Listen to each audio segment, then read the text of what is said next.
তরুণ ব্রিগেডকে সামনে রেখে ২১-এর ভোটে লড়েছিল সিপিআইএম। ২৬-এর আগে সেই তরুণ ব্রিগেডেই ভাঙন।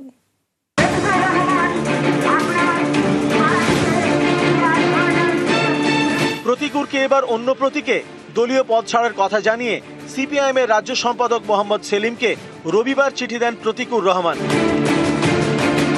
চিঠিতে লেখেন, আমি প্রতীকুর রহমান, পার্টির সর্বক্ষণের কর্মী। সাম্প্রতিক সময়ে পার্টির জেলা ও রাজ্য নেতৃত্বের বেশ কিছু ভাবনা ও কর্মপদ্ধতির সঙ্গে নিজেকে খাপ খাওয়াতে পারছি না। মানসিক দ্বন্দ্বের সঙ্গে দিন কাটাতে হচ্ছে। এই অবস্থায় আমি পার্টির জেলা ও রাজ্য কমিটির দায়িত্ব তৎসহ পার্টির প্রাথমিক সদস্য পদ থেকে অব্যাহতি নেওয়ার সিদ্ধান্ত নিয়েছি। এরপর সরাসরি নিশানা করেন মোহাম্মদ সেলিমকে। প্রথমে রতন চেনে, উনি চেনে হুমায়ুন আর শতরূপ, উনি চেনে নিজের সিট। সেটা যদি সত্যি হয় তাই। কেউ কেউ নিজে জেতার জন্য কখনো হুমায়ুনের সঙ্গে বসতে পারেন, কখনো নওশাদ সিদ্দিকীর সঙ্গে বসতে পারেন, কখনো অধীরবাবুর সঙ্গে বসতে পারেন। পশ্চিমবঙ্গে অন্য কেউ কোথাও গেলে তাকে স্বার্থলোভী বলা হবে। আমাকে অব্যাহতি দিন আমি বলিনি, শব্দটা আবারও পড়বেন, আমি অব্যাহতি নিলাম। তো ফলে উনি রাখলো কি না রাখলো কি যায় আসে? কুমিরও তো কাঁদে। বাংলার প্রবাদ বাক্য যে কুমিরের মরা কান্না। দীর্ঘ ৩-৪ মাস এই চোখ দিয়ে এত জল বেরোয়েছে যে চোখের মধ্যে আপনি জলের লেশ মাত্র দেখাতে পারবেন না, শুধু ঘৃণার আগুন দেখাতে পারবেন। যে চোখের জলগুলো পড়েছে সেই চোখের জলের মূল্য উনি দিতে পারবেন তো? আমার কাছে নতুন প্রজন্মের একটা ছেলে মেয়ে পার্টির অনেক পার্টিকে ইনভেস্ট করতে হয়, মুভমেন্ট, আন্দোলন, সংগ্রাম, প্রচার। তারপর আমরা চাই এটা থেকে পার্টি যাতে লং টাইম ডিভিডেন্ড তোলে। সেখানে এই ধরনের একজন কর্মীকে হারানোর প্রশ্ন উঠলেও আমার কাছে সন্তান হারা হওয়ার সমতুল্য। আমাদের পার্টিতে গত ১.৫-২ মাস থেকে কয়েকটা অভিযোগ আসে। তখন আমাদের পার্টির প্রক্রিয়া অনুযায়ী, গঠনতন্ত্র অনুযায়ী আমাদের নিজস্ব পদ্ধতিতে কিছু সিদ্ধান্ত গ্রহণ করতে হয়। শুধু প্রতীকুরই নন, সিপিআইএম এর আরো কয়েকজন নেতাকে নিয়ে গুঞ্জন, যেমন দীপশিতা ধর। তিনি সিপিআইএম এর নিজের সদস্য পদ এখনো রিনিউ করাননি। এতে তৈরি হয়েছে জল্পনা। আমাদের পার্টিতে ৩১শে মার্চ পর্যন্ত নবীকরণের সুযোগ থাকে এবং আমার মেম্বারশিপ যেহেতু দিল্লিতে, আমাকে যদি মেম্বারশিপ রিনিউ করতে হয় আমাকে দিল্লিতে যেতে হবে। আমি যদি দিল্লিতে না যাই তাহলে আমি নবীকরণটা করবো কি করে? ৩১শে মার্চ মানে ১.৫ মাস সময় রয়েছে। এখন এই যে এত তৎপরতা, এত উদ্বিগ্নতা কিসের জন্য?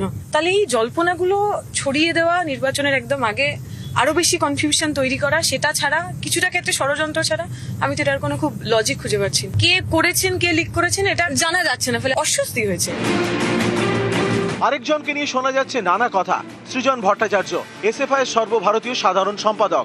নানা মহলে জল্পনা, প্রতীকুরের পর কি সৃজন?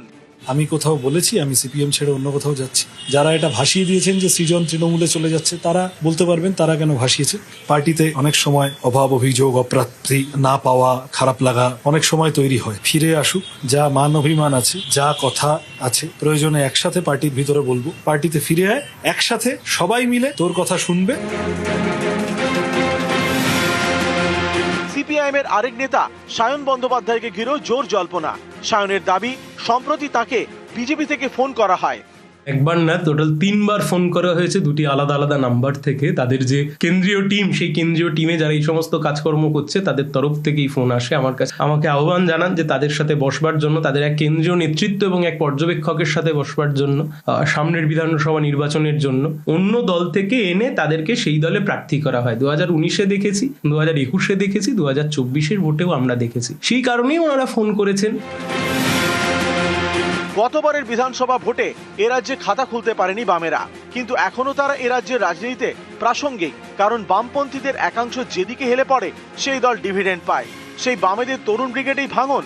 রাজ্য সম্পাদকের বিরুদ্ধে ক্ষোভ উগরে দিয়েছেন প্রতীকুর রহমান। এই নিয়ে প্রতিক্রিয়া জানতে চাওয়া হলে রাজ্য সম্পাদক মোহাম্মদ সেলিম দেখান কলার খোসা। এই দৃশ্য দেখে অনেকেরই প্রশ্ন, কলাটা কে খেলেন আর খোসাটা কার হাতে রইল? পিছলে পরে কলার খোসার মতো বললে কলার খোসা এই জন্য রাস্তায় পড়ে থাকলে তুলে নিতে হয়। আর তেমনি যদি কেউ কলার খোসায় হোক, বানের জলে হোক, যদি কেউ পড়তে যায়, সহযাত্রী, সহমর্মী, তখন তাকে হাত বাড়িয়ে তাকে ধরতে হয়, তাকে বাঁচানোর চেষ্টা করতে হয়। এটা খুবই বেদনাদায়ক। নিউজ 18 বাংলা।